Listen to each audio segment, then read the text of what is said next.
अपने इस YouTube channel take Jadav पर। और यहाँ पर एक प्रॉब्लम आती है ना कि टों टों की आवाज़, बिप की आवाज़ बार बार इस फ़ोन में आती रहती है। यह फ़ोन मेरे घर पे रहता है और यहाँ पे बार बार बिप की आवाज़ से फ़ोन जल्दी स्विच ऑफ हो जाता है। तो इसको हम कैसे सही करें, बिप वाली आवाज़ को हम कैसे बंद करें, क्योंकि यहाँ पर एक तरह से इरिटेट भी करता है यदि बिप बार बार करे तो। हमें अपने मोबाइल फ़ोन के सेटिंग में आना है, ठीक है। देखिए, मैं कुछ तरीका बता रहा हूँ जिसे आपको फुलफ़िल करना है। तरीका तो बहुत सारे हैं, लेकिन यहाँ पर जो वर्किंग तरीका वो एक ही है। आपका देखिए कोई भी फ़ोन हो ना, अगर ऐसी आवाज़ आती है तो आप इसको सॉल्व कर सकते हो, किसी भी कंपनी का हो।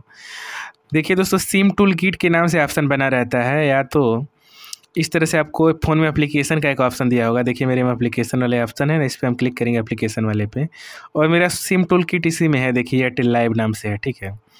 और आपका भी ऐसे किसी न किसी जगह ये ऑप्शन होगा, सिम वाला ऑप्शन होगा, इसी पे क्लिक करिएगा।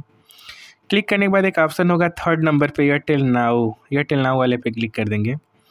अब पहले पे है स्टार्ट स्टॉप, तो हम इसी पे क्लिक करेंगे, स्टार्ट स्टॉप पे, और स्टॉप वाले ऑप्शन पे क्लिक करेंगे और ओके कर देंगे। बस कार्य हो गया आपका।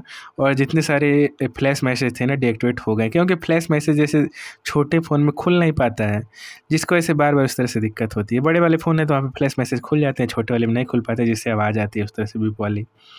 तो प्रयास किया मैंने अच्छे से समझाने का। वीडियो अच्छी लगी हो तो सपोर्ट करिएगा, वीडियो को लाइक और चैनल को सब्सक्राइब। दोस्तों बाय।